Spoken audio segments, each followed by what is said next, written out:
Pernahkah kalian mendengar seseorang mengatakan bahwa dirinya OCD? Mungkin mereka orang yang hobi mengorganisir barang-barangnya, atau nggak tahan ketika melihat sesuatu yang nggak simetris. Kalau mereka mengatakannya seolah-olah OCD adalah sebuah keunikan lucu yang bisa ditertawakan dan bukan suatu gangguan mental yang membuatnya stres, cemas, dan menyusahkan kehidupannya sehari-hari, kemungkinan besar mereka tidak punya OCD. Terdapat banyak salah kaprah di kalangan umum mengenai apa itu sebenarnya OCD. Apa sebenarnya yang dialami penyandang OCD? Dan gejala-gejala apa yang menentukan apakah seseorang memiliki OCD atau tidak? Untuk menjawab semua pertanyaan tersebut, mari kita simak dalam video ini.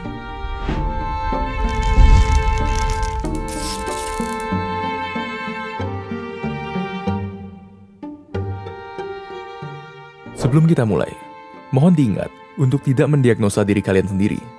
Apabila kalian atau seseorang yang kalian kenal mengalami gejala-gejala penyakit jiwa atau gangguan mental, harap hubungi psikolog atau psikiater profesional. Cek link di deskripsi untuk melihat penyedia layanan kesehatan mental terdekat. Bayangkan Anda dan teman Anda berdiri di sebuah tepi jurang. Kalian melihat ke bawah dan menyadari betapa tingginya jurang tersebut. Kemudian, entah dari mana, Anda berpikir, hanya dengan sedikit dorongan saja, aku bisa membunuh orang ini. Nyawanya berada di tanganku. Tapi kemudian Anda sadar diri, menertawai kegilaan dari pikiran Anda sendiri, dan melanjutkan hidup. Inilah respon kebanyakan orang ketika menghadapi pikiran-pikiran terlarang tersebut. Penyandang OCD memiliki pemikiran seperti itu juga. Namun, bedanya adalah mereka tidak bisa sekedar mengabaikannya. Inilah yang dikenal sebagai obsesi.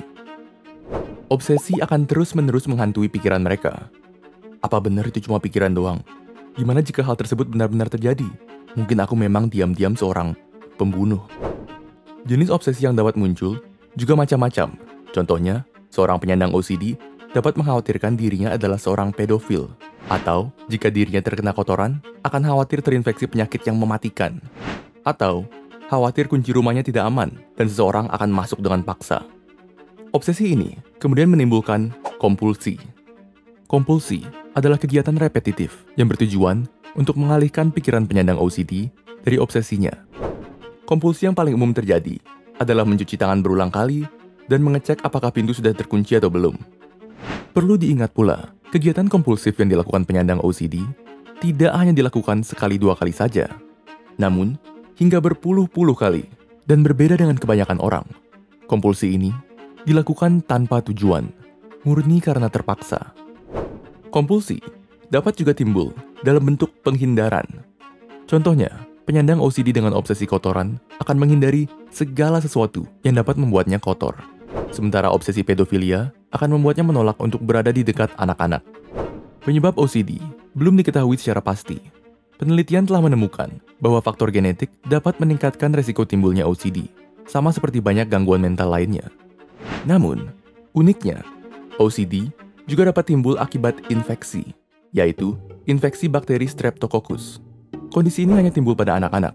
Namun, belum diketahui secara pasti apakah infeksi tersebut yang menyebabkan OCD atau hanya memicu gejala OCD pada anak-anak yang memang sudah memilikinya. OCD bersifat kronis. Namun, dengan gabungan terapi serta pengobatan yang sesuai, penyandang OCD dapat belajar mengatasi kondisinya dengan lebih baik dan menjalani hidup tanpa terlalu banyak gangguan. Namun, masalahnya adalah kebanyakan penyandang OCD bahkan tidak sadar mereka memiliki OCD.